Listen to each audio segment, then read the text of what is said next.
सांगली जिल्ह्यामध्ये 14 वर्षीय निष्पाप वेदांतची हत्या झाल्यानंतर ही हत्या संपूर्ण समाजव्यवस्थेला काळिमा फासणारी धक्कादायक शोकांतिका म्हणावी लागेल. सांगली जिल्ह्यातील माथाडी कामगार नेत्याचा हा नातू याच्या हत्या प्रकरणी आता IRS अधिकारी सचिन मोटे यांच्यावर गंभीर आरोप करण्यात येत आहेत. संशयित हल्लेखोर निलेश गडदे याच्यावर जतमध्ये गुन्हा दाखल करू नये यासाठी पोलीस अधिकाऱ्यांवर दबाव टाकल्याचा आरोप मृत वेदांत याच्या नातेवाईकांकडून करण्यात येत आहे. सचिन मोटे यांच्याकडून जत पोलीस ठाण्यात फोन करून खंडणी व धक्की प्रकरणी वेळीच गुन्हा दाखल न करून घेता विलंब आपल्या नातूचा जीव गमवावा लागला असा गंभीर आरोप मृताचे आजोबा व माथाडी कामगार नेते बाळासाहेब बंडगर यांनी व्यक्त केलेला आहे. बाळासाहेब बंडगर कर्जतला आम्ही गेलो. आमचे सर्व सभासद 105 तथा आम्हाला आरग धक्क्यावरली होती. ती लक्ष्मण करात मुक्कादम त्यांना दमदाटी देऊन त्यांच्या घरी जाऊन पिस्तूल लावून बायका मुलासनी त्यांच्या दमदाटी देऊन आणि त्यांना काय कर पैसे मागायचा प्रकार केलता. मग तिने सगळ्या सभासदांनी फोन केल्यानंतर मी असो तथा आमची विकास मजगम असो तर आम्ही कुठल्याही कामाला सभासदांचा फोन आल्यानंतर जातोय. गेलो तथा यांच्या सभासदांच्या कामासाठी, पण हे काम आमच्या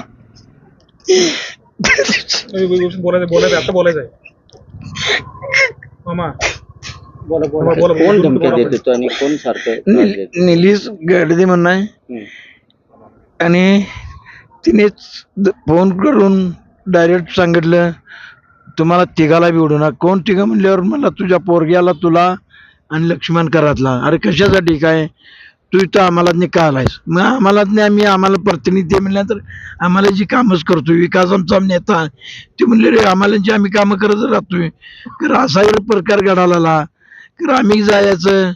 आमच्या घरांची जवळजवळ काय करवत बसली. आज आमचं मध्ये पोलीस स्टेशनला गेल्यावर काय झालं? पोलीस स्टेशननं दखलच घेतली नाही. ते कोळेकर साहेब त्यांना सांगून दमलो तर त्यांना ऐकायलाच येत नव्हतं. हे घ्यायचे 10 मिनिटं बोलून जाऊ बाहेर थांबा असे जवळजवळ बरेच वेळ त्यांना कुणाचे फोन यायचे कोणता फोन द्यायचे.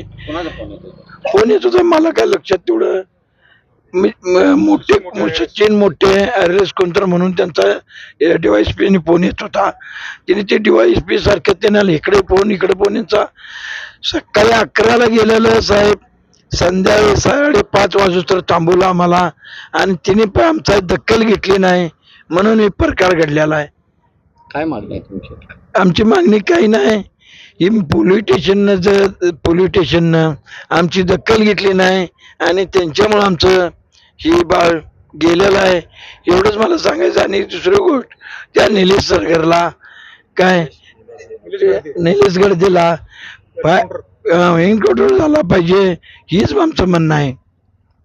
कारवाई कडक झाली पाहिजे आणि यांच्या नेत्यांच्या यांच्या कोणाच्या कर दबावाखाली कर असं कर चाललं सगळं कर कसं व्हायचं गोरगरिबांचं.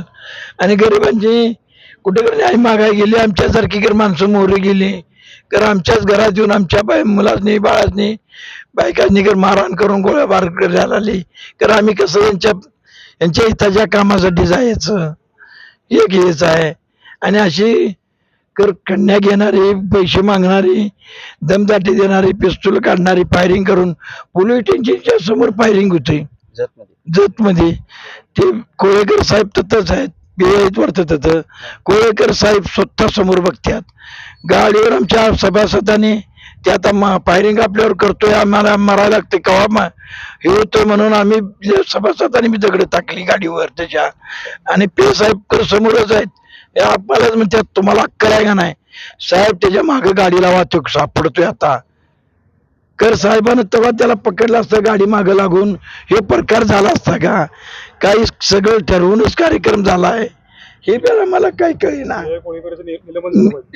त्यांचे कोळेकर साहेब निलंबित झाले पाहिजेत आणि त्यांनी हे केलंय म्हणजे त्यांच्यामुळं झालेलं आहे ही माझं सांगणं आहे. निलेश गडदे यांच्यापासून तुमच्या कुटुंबाला धोका आहे का? हो, धोकाच आहे की आता इथून बरोबर धोकाच आहे. मुलग्याला मारतो म्हणलाय आणि मलाही मारतो म्हणलाय. त्यात ते मुक्कादम लक्ष्मण करत त्यालाही मारतो म्हणलाय. म्हणजे धोकाच आहे की. आणि काय सभासदांनी फोन लावून दमदाटी दिलाय. आमच्या बाजून राहायला कर बरं, नाहीतर मग कोण माय मी ओळखताय का ही भाषा करतोय. आमच्या कुटुंबाला पोलीस प्रोटेक्शन पाहिजे बा. आमच्या सगळ्या कुटुंबाला हे आहे असं पोलीस स्टेशन आम्हाला हे निलेश गडदे हजर होऊस तर ही सगळं ही लागणार आणि द्यायला लागणार आहे आम्हाला. पोलीस बंदोबस्त पाहिजे. हो, पोलीस बंदोबस्त पाहिजे.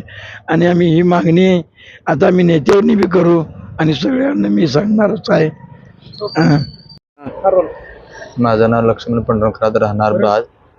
परवा दिवशी आमच्या घरी निलेश गडदे येऊन मी घरी नसताना आमच्या बायकोला गोळी दाखवून आमच्या बायकोला पॅरलेस झाला आहे आणि मी तुझ्या नवऱ्याला जीवे मार, ते काम तर सोड, नाहीतर मला 10 लाख रुपये द्या असं नवऱ्याला सांग, नाहीतर मी त्याला जीव मारणार. पोरांना तुमच्या वडिलाला मी ठेवणार नाही. वडिलांना तुमचा वडील पाहिजे असेल तर त्याला सांगा. आणि असं होऊन तो गेला आणि गावात जाऊन बार करून शिवे देऊन गोळीबार उडवून गेला. आणि दुसऱ्या दिवशी आम्ही पोलीस स्टेशनला सर्वजण गेलो आणि आमची न्याय देण्यासाठी आमचं बाळासाहेब बंडगर आम्हाला कुठल्याही परिस्थिती आमच्या संग असतात म्हणून आम्ही त्यांना बोलवून नेलं. आणि पोलीस स्टेशन आमची काय दाद घेतली नाही. कुठल्याही प्रकारचं त्याने आम्हाला शिवगाळ करणे किंवा आमच्याला त्रास दिला. 4-5 तास आम्हाला आमची कोणी तक्रार घेतली नाही. आणि त्यात सचिन मोठे साहेबांचा म्हणजे त्यात अंकुश गडदेने फोन दिला साहेबांना, मोठे साहेब बोलणार आहे म्हणून असं फोन दिला. त्यामुळे आम्हाला शिवगाळ करणे, बघतो घेतो चालू आहे की म्हणले. त्यानंतर निलेश गडचा फोन आला बाळासाहेब बंडगरांना की तुला जीव मारतो, तुझ्या पोराला मारतो, तू पोलीस स्टेशनला कंप्लेंट कशाला द्यायला गेला, तू निघून जा असं म्हणला. पण तरीसुद्धा आम्ही गेलो ना, आम्हाला पोलीस स्टेशनला काय दाद दिली नाही. त्यानंतर तो येऊन रस्त्यावर पिस्तूल काढून वर तुला ठेवत ना जीव मारतो म्हणून रिव्हॉल्वर काढले. आम्ही सर्वांनी सगळ्या हमालांनी त्या दगड फेकून गाडी त्याची काचा फोडून गेले. त्यानंतर आम्हाला न्याय काय मिळाला नाही. पोलिसांनी आम्हाला 5 तास ठेवल्यामुळे बाळासाहेब बंडगरच्या इकडं घरी येऊन त्यांनी तर न दाद घेता आमच्यासाठी त्या मुलाचा बारका लहान मुलाचा जीव गेला. ह्या न्याय द्यायला येणाऱ्या माणसामुळे आम्हाला सहकार्य करतोय म्हणून इथे येऊन त्याने त्या लहान मुलाला मारलं.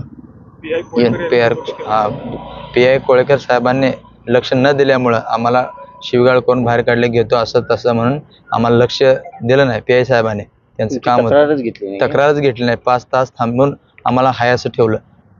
काय तक्रार कोणाच्या प्रेशरमुळे घेतली तर? मोठे साहेबांचा फोन आला म्हणून 2-3 वेळा फोन दिला साहेबांना. मोठे साहेब सचिन मोठे साहेबांचा फोन आहे म्हणून साहेबांना ह्याला PI कोळेकर साहेबांना फोन दिला बोलणार आहेत म्हणून. त्यांच्या दबावामुळे आमची दखल कोणी घेतली नाही. आमचे 100-125 लोक तर पोलीस स्टेशनमध्ये उभा होते. आम्हाला गेले, आम्हाला 5 तास आळडाळ केल्यामुळं त्या लहान मुलाचा जीव गेला. आणि आमचं 100 माणसं म्हणजे 500 माणसाचं कुटुंब म्हणजे आमच्या तोंडातला घास काढून घ्यायचा प्रकार होता. आणि हे काम निलेश गडद्याला देणार होते, त्यामुळे हा प्रकार घडला. सचिन मोठेंचा काय संबंध आहे? ते अंकुश गडदे त्यांचं ते सोनाचं दुकान आहे, मी तुला पैसे घेतो, त्यांचा संबंध आहे. त्यामुळे त्यांनी दबाव टाकून आमची केस घेतली. हा, काम पाहिजे ते आम्हाला हाकलून लावणार होतं. त्यासाठी त्यांनी निलेश गडद्याला आणलं होतं.